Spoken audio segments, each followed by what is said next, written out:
우리의 생사복을 주관하신 하나님 아버지, 말씀으로 세상 만물을 창조하시고 영원히 다스리시는 전능하신 하나님, 우리를 구원의 자녀로 택하셨지만 세월이 흐를수록 나태해지고 무뎌져가는 저희들, 범사의 주님을 인정하지 못하고 살았음을 이 시간 고백합니다. 나약한 저희들에게 이 시간 말씀으로 인쳐주시고 성령의 충만한 영으로 입혀주시기를 원합니다. 계절을 따라 땅을 새롭게 하시듯 우리의 영혼도 새롭게 하시고 주님의 뜻 가운데 살게 하시옵소서. 우리가 욕심내는 것들을 얻기 위해 애쓰는 것을 멈추게 하시고 슬기롭게 잘 대처하며 살게 하시옵소서. 주님은 십자가를 지고 나를 따르라고 하셨지만 내게 주어진 십자가가 버겁고 힘들어할 때면 그제서야 우리는 주님을 찾습니다. 전기를 잡고 뒤를 돌아보지 말고 소망을 가지고 달려갈 길을 다할 때까지 승리할 수 있도록 도우시고 인도하여 주시옵소서.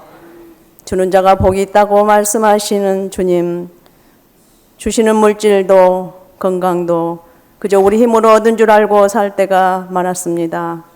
이렇게 건강한 모습으로 예배 드릴 수 있다는 것도 주님의 은혜요 감사할 뿐입니다. 저희 모두가 주님을 알았기에 일어설 수 있었고 주님이 우리를 이끌어 주시고 뒤에서 밀어주셨기에 설 수 있었습니다. 바람이 불어도 눈보라가 앞길을 막아도 주의 길을 가겠노라고 다짐도 했습니다. 찬송을 불면 눈물이 나고 기도할 때면 소망이 있었던 저희들에게 주님 메말라버린 심정 위에 첫사랑 회복이 임하기를 원합니다. 다시 한번 믿음의 믿음을 주시옵소서. 한 사람의 기도가 가정을 살리고 나라와 민족을 살렸던 에스더처럼 중보기도 능력자들이 되는 저희 모두가 되게 인도하여 주시옵소서. 이 시간 우리 모두가 새 마음과 새 영으로 주님 앞에 서게 하시옵소서. 성령님 이 예배 가운데 임재하셔서 우리의 마음을 열어주시고 주의 말씀을 온전히 듣게 하시며 그 말씀에 순종하는 마음도 주시옵소서. 하나님 아버지, 주님이 세우신 무진교회가 이곳저곳 선교하는 곳이 있습니다. 주님의 몸된 교회가 세상의 소금과 빛의 역할을 충실히 감당할 수 있도록 채워주시고 많은 사람들이 이곳을 찾아와 주님을 만날 수 있도록 성령님 함께하여 주시옵소서. 감사하신 하나님, 특별히 김은규 목사님 선교사역에 함께하시고 남은 갈개교회를 기억하시고 도와주시옵소서. 교회를 위해 헌신하신 교사, 성가대, 남신도들에게 건강을 주시고 그 헌신이 헛되지 않도록 힘주시고 축복하여 주시옵소서. 각 가정마다 사랑과 평화가 넘치고 자녀들에게는 지혜와 분별력을 주시옵소서. 주님, 행여 무진 권속들 가운데 잃어버린 성도들 있습니까? 그들에게 예배를 회복하게 인도하시고 병마와 싸운 성도들에게는 주님의 치료의 손길로 일어서게 하시옵소서. 긍휼이 풍성하신 하나님 아버지, 우리는 이 나라와 민족을 위해 기도의 동역자들이 되기를 원합니다. 정의와 공의가 있고 이제는 분열과 다툼이 아닌 화해와 회복이 있기를 원합니다.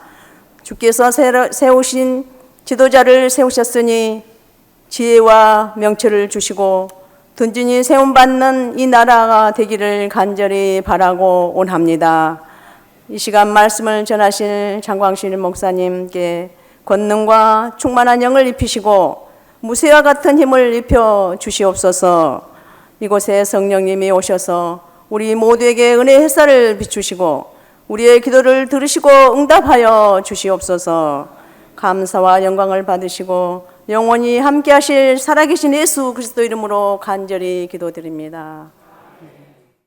신약성경 193쪽 사도행전 5장 1절부터 11절까지 말씀 교독하겠습니다. 아나니아라 하는 사람이 그의 아내 삽비라와 더불어 소유를 팔아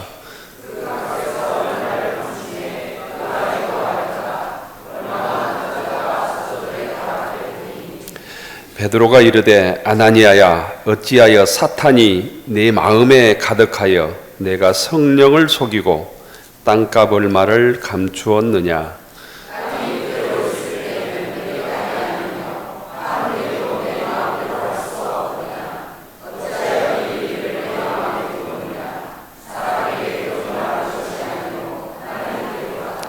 아나니아가 이 말을 듣고 엎드러져 혼이 떠나니 이 일을 듣는 사람이 다 크게 두려워하더라.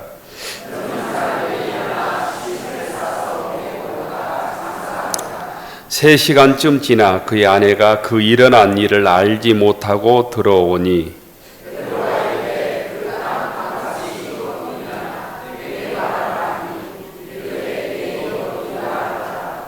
베드로가 이르되 너희가 어찌 함께 꾀하여 주의 영을 시험하려 하느냐. 보라, 내 남편을 장사하고 오는 사람들의 발이 문 앞에 이르렀으니 또 너를 메어 나가리라 하니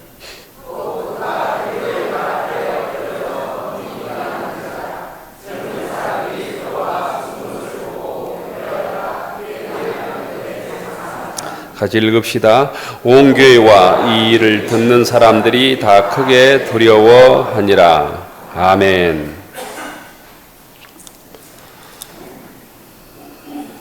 찬양해주셔서 성가대 감사합니다. 날씨가 무덥습니다. 무더운 날씨에 죄전에 남은 모든 교우들을 주의 이름으로 축복합니다.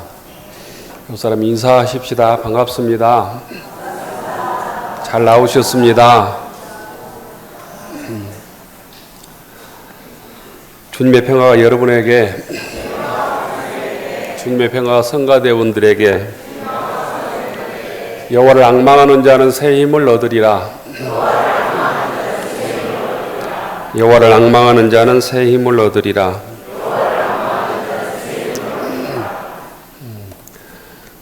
6월 말인데 삼복 더위 같은 날씨입니다. 또 장마가 끝나지 않았는데 장마 정도에 이렇게 덥습니다. 본격적인 무더위가 시작되면 얼마나 더울까 걱정이 앞서긴 하는데 무더울수록 건강관리 잘 할 수 있기를 바랍니다.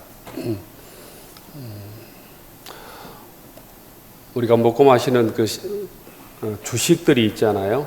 우리는 쌀이 주식인데 세계 4대 식량 작물이 있습니다. 그게 벼고 또 밀이고 두 가지는 어떤 걸 같습니까? 4대 작물 중에 하나가 옥수수고 감자이더라고요. 감자. 감자는 밀과 벼, 옥수수와 함께 세계 4대 작물 중에 하나랍니다. 감자의 역사는 한 7,000년 됐다고 그래요. 남미의 페루 남부에서 처음 시작이 되어서 유럽으로 전파되고 유럽에서 또 아시아로 전파돼서 우리나라로 전파됐답니다. 감자가 남미에서 16세기에 유럽으로 전파되었는데 처음에는 유럽 사람들이 미개한 남미에서 물건들이 들어와서 이 음식을 먹지 않았답니다. 그래서 감자는 유럽에서 처음에는 관상용으로 재배되었답니다. 스페인에 이 감자가 전래되었을 때는 성경에 없는 작물이라고 그래서 이것을 먹는 게 금기시 되었답니다. 꽃만 보는 관상용으로 재배되었고 감자의 모양이 아름답진 않죠. 못생긴 사람을 감자라고 흔히 그러잖아요. 그래서 이 울퉁불퉁한 감자를 보고 감자를 먹으면 나병이 퍼진다 이런 얘기도 있어서 처음에는 악마의 열매 이렇게 유럽 사람들에게 알려졌다고 합니다. 유럽 사람들에게 처음에 전파됐을 때는 환영을 받지 못했지만 유럽이 기근이 들자 감자가 환영을 받게 되었습니다. 식량이 부족할 때 유럽의 식량 문제를 해결해 준 게 감자였습니다. 감자는 가뭄이나 기근이 들 때 먹는 구황 작물로 아주 거친 땅, 황폐한 땅에서도 잘 자라고 열매가 많이 열리는 특징이 있어서 전쟁이 나거나 기근이 될 때 굶주림을 면할 수 있는 구황작물로 인기가 있었습니다. 유럽의 인구가 18세기 이후에 아주 폭발적으로 증가했는데 그 이유도 감자 때문이라고 합니다. 식량이 있었기 때문에 인구가 많이 늘었다는 것입니다. 그래서 인류 역사에 있어서 감자는 아주 고마운 작물 중에 하나입니다. 17세기 후반에 영국의 수탈에 시달리던 아일랜드에 이 감자가 들어오면서 아일랜드 사람들의 주식으로 자리 잡았는데 한참 인구가 늘다 아일랜드에 감자 흉년이 들었습니다. 1845년부터 한 7년간 흉년이 들어서 감자 흉년으로 인하여 아일랜드 사람들이 110만 명이 5년 동안 굶어 죽었습니다. 굶주림을 피해서 많이 미국으로 이주한 게 카나다, 미국 등으로 아일랜드 사람들이 이주했습니다. 우리나라에 감자가 들어오는 것은 역사가 얼마나 되겠습니까? 공부해 보니까 200년밖에 안 됩니다. 우리나라에 감자가 들어온 것은. 17세기 후반에 네덜란드를 통해서 중국을 통해서 우리나라에 들어옵니다. 순조 24년 1814년 만주를 통해서 감자가 전해졌다 이렇게 역사는 기술하고 있고 또 어떤 학자들에 의하면 네덜란드 선교사를 통해서 우리나라에 감자가 전해졌다 이런 두 가지 학설이 있습니다. 감자의 종류는 몇 종류나 되겠습니까? 한번 생각해 보시죠. 한 400종류가 넘는다고 합니다. 감자는 사과보다 비타민C가 6배가 많다고 그럽니다. 오늘부터 감자를 많이 드시기 바랍니다. 그리고 식량 작물로는 유일하게 이 감자가 알칼리성 건강식품이라고 그럽니다. 제가 오늘 왜 감자 얘기를 하겠습니까? 갈개교에 감자 추수하는 작업, 봉사활동 가야 돼서 감자 말씀을 드립니다. 감자 인문학이라고 하는 책도 있습니다. 감자의 역사가 7,000년 되니까 할 얘기가 많은 것이죠. 감자와 인류 사이에 엮여진 얘기가 많다는 것입니다. 우리 교회도 갈개교회 감자 봉사를 통해서 여러분들의 신앙의 추억들이 좀 생기면 어떨까 이런 생각을 했습니다. 감자 봉사활동을 오늘 오후에 가면서 제가 제일 걱정했던 것은 장마였습니다. 그런데 날씨가 이렇게 기도를 많이 해가지고 더워서 또 걱정입니다. 시간 되시는 교우들은 참여해 주시고 참여하지 못한 교우들은 감자 캐오면 감자를 구입해 주시기 바랍니다. 교회에서 물건을 팔면 무조건 비싸게 판다고 말씀을 드렸죠. 질이 좋니 안 좋니 썩었니 말았니 그런 얘기하면 농산물 시장에서 감자를 사야 합니다. 갈개교회 도끼위에서 감자를 구입하는 일이니까 무조건 제일 맛있다고 얘기하시고 제일 비싸게 구입해 주시기를 부탁을 드립니다. 이때는 아멘을 좀 하셔야 제가 설교할 수 있죠. 예수님께서 돌아가신 이후에 초대교회의 가장 아름다운 모습이 성경의 사도행전 4장에 기록이 되어 있습니다. 사도행전 4장을 보면 사도들과 베드로가 아주 담대하게 성령을 체험하고 복음을 전합니다. 감옥에 들어가면서도 복음을 전하고 감옥 속에서 찬송하고 기도할 때 감옥 문이 열리는 역사가 일어납니다. 또한 사도들이 담대하게 복음을 전할 때 하루에 남자들만 5,000명이 회개하고 예수 믿는 역사도 일어납니다. 이게 사도행전 4장에 기록이 되어 있습니다. 안진뱅이가 고침을 받고 일어서서 걷는 역사도 일어나고요.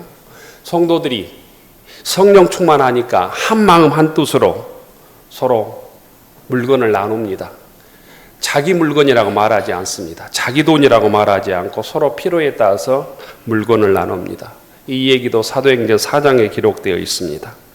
사도들이 예수님의 부활을 증언하고 복음을 전하고 일반 사람들이 회개하고 예수를 믿게 되고 서로 물건을 나누는 아름다운 초대교회 소위 원시공산제 사회의 모습이 사도행전 4장에 나옵니다. 또한 교회를 위해서 이웃을 위해서 봉사합니다. 복음을 전하기 위해서 자기 재물을 내놓습니다. 밭을 내놓기도 하고 먹을 양식을 내놓기도 하고 물건을 내놓기도 합니다. 이런 아름다운 역사가 사도행전 4장에 기록되어 있습니다. 마지막에 보면 이 별명이 바나바의 본명이 요셉인데 이 바나바는 자기의 밭을 팔아다가 복음을 위해서 선교 역사를 위해서 사용하라고 사도들 앞에 밭을 판 돈을 내놓기도 합니다. 초대교회처럼 이런 성령의 역사가 우리의 삶을 변화시키고 우리 무진교회도 이런 초대교회 모습의 아름다운 일들이 많이 일어났으면 좋겠습니다. 이기심으로 가득한 세상에서 초대교회와 같은 이런 복된 일들이 우리 교회에서 많이 일어난다고 하는 사실은 내가 성령 충만하다는 의미이고 내가 곧 복음으로 변화되었다는 얘기이고 세상 말로 얘기하면 우리가 하나님의 복을 받고 산다는 증거이기도 합니다. 은혜가 없으면 성령 충만하지 못하면 하나님께 주신 은혜가 없으면 아무리 많이 가져도 아무리 건강해도 아무리 많이 배워도 절대로 이런 일 중에 하나도 할 수 없다고 하는 사실을 깨달아야 합니다. 무진교회를 통해서 우리가 주님의 은혜에 충만해서 함께 나누고 복음을 전하고 회개하고 돌아오고 세상에서는 일어날 수 없는 아름다운 믿음의 역사가 무진교회를 통해서 우리 가정을 통해서 일어나기를 축원합니다. 그런데요, 이와는 반대로 오늘 사도행전 5장에 보면 아주 가슴 아픈 얘기가 나옵니다. 안타깝게도 욕심 때문에 돈 욕심 때문에 물질의 욕심 때문에 탐심 때문에 재물의 욕심 때문에 사탄의 유혹을 이기지 못하고 사도들을 속이려다가 3시간 사이에 이 부부가 죽는 비극적인 사건이 오늘 사도행전 5장에 기록되어 있습니다. 초대교회 성도들이 유무상통하는 모습과 바나바의 아름다운 믿음의 모습이 급속도로 전해지고 복음이 확장될 즈음에 오늘 사도행전 5장에 비극적인 사건이 있었습니다. 세상에 호사다마라는 말이 있습니다. 좋은 일 속에 어려운 일들이 있다, 마가 끼일 수 있다는 것이죠. 아나니아와 삽비라의 갑작스러운 죽음이 곧 이 복음의 역사 속에 한가운데 일어났다는 것입니다. 우리가 생각해도 이 사건은 쉽게 이해되지 않고 신앙인들에게 그 초대교회 공동체에게는 아주 유감스러운 사건입니다. 성령 충만한 초대교회에 왜 이런 일이 일어났을까? 우리는 질문해야 합니다. 아나니아와 삽비라는 그 소유를 팔아서 소위 밭을 팔아서 돈의 일부를 감추고 사도들에게 밭을 판 전부를 드립니다. 이렇게 내놓습니다. 땅을 판 돈의 일부를 감추고 전부를 바치는 것처럼 사도들 앞에 소위 거짓말을 했다는 거예요. 이 거짓말로 인하여 아나니아와 삽비라 부부는 3시간 사이로 차례로 베드로 앞에서 엎드려져 죽습니다. 우리는 이 사건을 통해서 이들 부부가 정말로 죽을 만한 일을 했느냐, 죽을 만한 죄를 지었느냐 하는 의문을 갖게 됩니다. 이 거짓말을 했다고 하나님 앞에서 사람이 죽는다면 세상에 살아남을 사람이 누가 있겠습니까? 우리가 신앙이요 살지만 아나니아와 삽비라의 죄악을 1년 중에 얼마나 많이 짓고 삽니까? 이 형벌이 아주 너무 가혹한 것처럼 느껴지고 지나친 것처럼 느껴집니다. 돈이 많고 땅이 많아도 하나도 바치지 못한 사람들이 부지기수인데 자신의 밭을 팔아서 일부를 감추고 대부분을 드렸는데도 죽음을 당한 이 사건을 통해서 우리 신앙인들은 눈물을 갔습니다. 소득의 11조가 아니라 10분의 1도 드리기 어려운 세상에 11조를 드리고 땅을 팔아 복음을 위해서 사도들에게 바쳤다는 것은 어떻게 보면 조금 부족하지만 칭찬받을 일입니다. 판돈에서 얼마를 감추었다고 죽을 일인가 하고 의문을 품을 수도 있겠습니다. 저도 이런 의문을 가지고 오늘 성경을 묵상했습니다. 초대교회는 승리의 역사들로 가득 차 있습니다. 성령 충만하여 기사와 표적과 이적이 수없이 나타났습니다. 온갖 불치병이 나오고 안진병이들이 걸었습니다. 하루에 3,000명, 5,000명이 회개하고 예수 믿는 역사가 드러났습니다. 성도들은 한 마음 한 뜻으로 서로 돕고 유무상통했습니다. 많은 사람들이 집을 팔고 땅을 팔아서 복음을 위해서 헌신했습니다. 사도들에게 내놓았습니다. 이런 나눔으로 가난한 사람들이 초대교회에서는 없어졌습니다. 하루가 다르게 하나님 나라가 이 땅에 이루어지고 있었다라는 거예요. 이런 와중에 아나니아와 삽비라의 이 부끄러운 이야기는 초대교회에서 숨기고 싶은 이야기였을 수도 있겠습니다. 하지만 성경은 아나니아와 삽비라를 그 중간의 기록에서 실패한 사건이라도 숨기지 않고 말하므로 예수 믿는 후대들에게 교훈을 주려고 기록하고 있습니다. 아나니아와 삽비라의 비극적인 사건이 오늘 우리들에게 주시는 교훈은 어떤 것이겠습니까? 첫째로 성경을 통해서 우리가 주의 음성을 들어야 될 것은 성령을 속이지 말라는 것입니다. 함께 따라서 합니다. 성령을 속이지 말라. 아나니아와 삽비라는 땅을 팔고 얼마를 감추고 사도들에게 모두 드립니다라고 했다는 거예요. 이건 사도들을 속인 것이 아니라 하나님을 속인 것이라고 오늘 베드로는 우리들에게 얘기합니다. 성령 곧 하나님을 모독하는 행위였다라고 얘기하는 것이죠. 요한복음에 보면 모든 죄악을 용서받을 수 있으되 성령을 모독하며 용서받을 수 없다는 말씀이 있습니다. 아나니아 삽비라는 베드로를 속이고 사도를 속인 것이 아니라 하나님을 속이고 성령을 속인 것이다 라고 말씀합니다. 성령은 우리 마음을 감찰하시는 분입니다. 성령은 진리의 영입니다.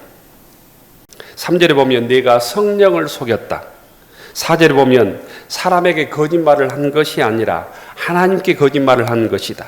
9절에 보면 주의 영을 시험하려 하느냐 이런 말씀이 나옵니다. 교우 여러분, 우리의 삶이 힘들고 고단할지라도 하나님의 영 성령을 속이고 하나님을 속이려고 하는 생각들을 우리 삶 속에서 이기고 그 유혹을에서 승리하는 교우들이 되기를 바랍니다. 갈라디아서 6장 7절에 보면 하나님은 만홀히 여기심을 받지 않으신다라는 말씀이 있습니다. 사람은 속일 수 있어도 하나님은 속일 수 없다는 사실을 알아야 합니다. 아나니아와 삽비라의 사건은 구약 성경으로 비유하면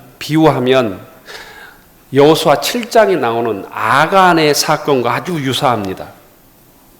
이스라엘 백성들이 출애굽하여 가나안을 정복해 가는 와중 중에 승리의 여정 중에 한 사람 때문에 이 아간이라고 하는 한 사람 때문에 실패하는 사건이 나옵니다. 그 당시에 이방의 성 중에서 가장 견고한 성은 여리고성이었습니다. 하지만 하나님께서 함께 하심으로 여리고성도 정복했습니다. 여리고성에 비해서 아이성은 정말 작은 성이었습니다. 그래서 이스라엘 백성들이 다 쳐들어가지 않고 3,000명만 쳐들어가자라고 일부는 진영에 있고 극소수만 파송을 했지만 아이성 전투에서 수천 명이 죽은 사건이 일어납니다. 실패한 아이성을 정복하지 못하고 실패하고 수천 명이 죽게 됩니다. 실패 이유는 아간이라고 하는 사람이 외투 한 벌과 은 200세겔, 50세겔 되는 금덩이 하나를 훔쳤기 때문입니다. 그리고 땅속에 묻어두었기 때문입니다. 이 아간의 한 사람의 불신앙 때문에 이스라엘 전체가 병들고 전투에서 실패하고 곧 이스라엘 전체가 실패하게 되는 역사적 교훈을 여호수아 7장에서는 우리에게 알려줍니다. 아나니아 삽비라의 사건도 구약의 아간의 사건과 똑같다라는 거예요. 하나님의 영, 성령을 못 오간 사건으로 한 사람의 실패가 아니라 이것들을 극복하지 못하면 초대교회 전체가 함께 파멸로 이끌어지고 세상의 유혹에 실패한다고 하는 사실을 말하고 있는 것입니다. 교우 여러분, 우리의 삶 속에서 여러 가지 유혹들이 있지만 하나님을 속이고 성령을 속이는 그 유혹에 넘어지지 않는 교우들이 되기를 원합니다.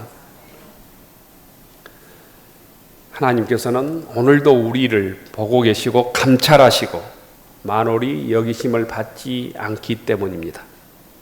두 번째, 교회는 영적인 낙원이 아니라 영적인 전쟁터라고 하는 사실을 우리가 기억해야 합니다. 교회는 모두 거룩하고 은혜롭고 진실하고 이렇게 생각합니다만은 교회는 곧 영적인 전쟁터입니다. 교회는 사탄과 싸우는 전장일 수도 있습니다. 죄와 싸우는 곳일 수도 있습니다. 우리가 하나님의 영으로 충만하면, 성령 충만하면 마귀의 유혹, 사탄의 유혹을 이겨서 승리할 수 있지만 사탄의 유혹, 재물의 유혹에 걸려 넘어지면 하나님의 영광을 가리고 공동체를 병들게 한다는 거예요. 성령 충만하면 하나님께서 나에게 주어진 은혜, 재물, 건강, 물질, 재능으로 이웃과 나누고 교우들과 그 은혜를 나누게 되었습니다. 하나님 주신 모든 물질을 주님의 은혜로 알고 이웃과 나누게 되어 있습니다. 사탄의 유혹과 마귀의 유혹을 이겨내게 되어 있습니다. 하지만 그 유혹을 이겨내지 못하면 오늘 아나니아와 삽비라처럼 가룟유다처럼 하나님의 영광을 가리고 교회 전체를 시험 들게 할 수 있다는 사실입니다. 오늘도 여러분들과 저는 이 교회에서 영적 싸움을 하는 믿음의 용사들로 부름을 받았음을 믿을 수 있기를 바랍니다. 내가 깨어있지 아니하면, 영적으로 깨어있지 아니하면, 성찰하지 아니하면, 주의 말씀으로 무장하고 있지 아니하면 나도 모르는 사이에 아나니아 삽비라처럼 실패할 수 있음을 경계하는 교우들이 되기를 바랍니다. 세 번째는, 이 사건은 초대교회의 교회의 거룩함을 지키기 위함입니다. 아나니아 삽비라의 참혹한 죽음은 초대교회의 순수한 신앙을 지키기 위한 하나님의 뜻이 숨겨져 있습니다. 교회는 거룩해야 존재할 수 있다는 거예요. 교회는 거룩해야, 하나님의 뜻이 온전히 거룩함을 유지해야 교회의 존재 이유가 있다는 의미입니다.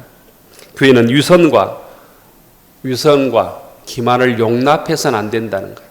교회는 성결하고 거룩한 공동체여야 된다는 겁니다.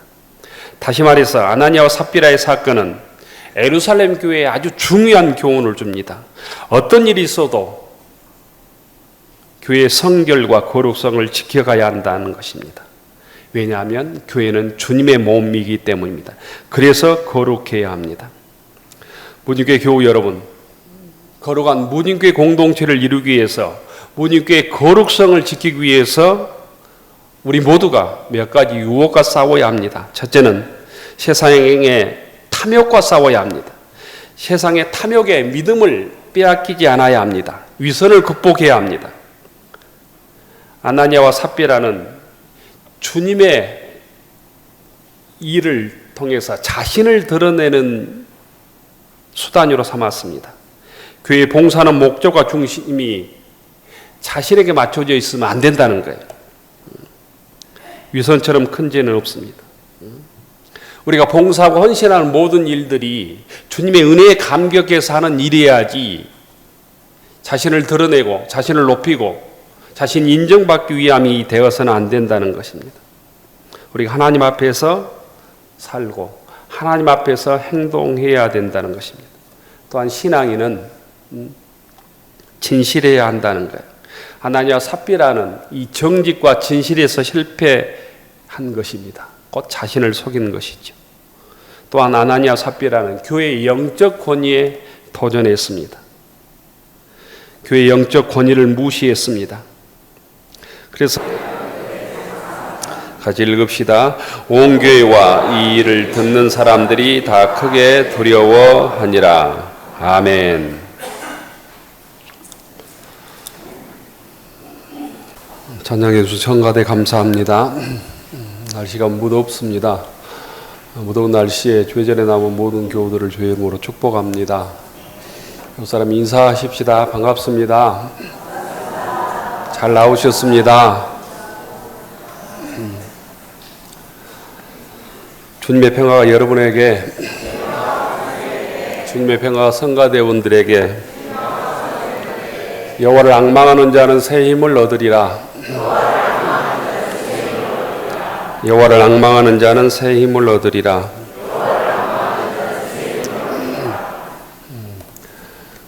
6월 말인데 삼복 더위 같은 날씨입니다. 또 장마가 끝나지 않았는데 장마 정도에 이렇게 덥습니다. 본격적인 무더위가 시작되면 얼마나 더울까 걱정이 앞서긴 하는데 무더울수록 건강 관리 잘 할 수 있기를 바랍니다. 우리가 먹고 마시는 그 주식들이 있잖아요. 우리는 쌀이 주식인데 세계 4대 식량 작물이 있습니다. 그게 벼고 또 밀이고 두 가지는 어떤 걸 같습니까? 4대 작물 중에 하나가 옥수수고 감자이더라고요. 감자. 감자는 밀과 벼, 옥수수와 함께 세계 4대 작물 중에 하나랍니다. 감자의 역사는 한 7,000년 됐다고 그래요. 남미의 페루 남부에서 처음 시작이 되어서 유럽으로 전파되고 유럽에서 또 아시아로 전파돼서 우리나라로 전파됐답니다. 감자가 남미에서 16세기에 유럽으로 전파되었는데 처음에는 유럽 사람들이 미개한 남미에서 물건들이 들어와서 이 음식을 먹지 않았답니다. 그래서 감자는 유럽에서 처음에는 관상용으로 재배되었답니다. 스페인에 이 감자가 전래되었을 때는 성경에 없는 작물이라고 그래서 이것을 먹는 게 금기시 되었답니다. 꽃만 보는 관상용으로 재배되었고 감자의 모양이 아름답진 않죠. 못생긴 사람을 감자라고 흔히 그러잖아요. 그래서 이 울퉁불퉁한 감자를 보고 감자를 먹으면 나병이 퍼진다 이런 얘기도 있어서 처음에는 악마의 열매 이렇게 유럽 사람들에게 알려졌다고 합니다. 유럽 사람들에게 처음에 전파됐을 때는 환영을 받지 못했지만 유럽이 기근이 들자 감자가 환영을 받게 되었습니다. 식량이 부족할 때 유럽의 식량 문제를 해결해 준 게 감자였습니다. 감자는 가뭄이나 기근이 들 때 먹는 구황 작물로 아주 거친 땅, 황폐한 땅에서도 잘 자라고 열매가 많이 열리는 특징이 있어서 전쟁이 나거나 기근이 들 때 굶주림을 면할 수 있는 구황 작물로 인기가 있었습니다. 유럽의 인구가 18세기 이후에 아주 폭발적으로 증가했는데 그 이후도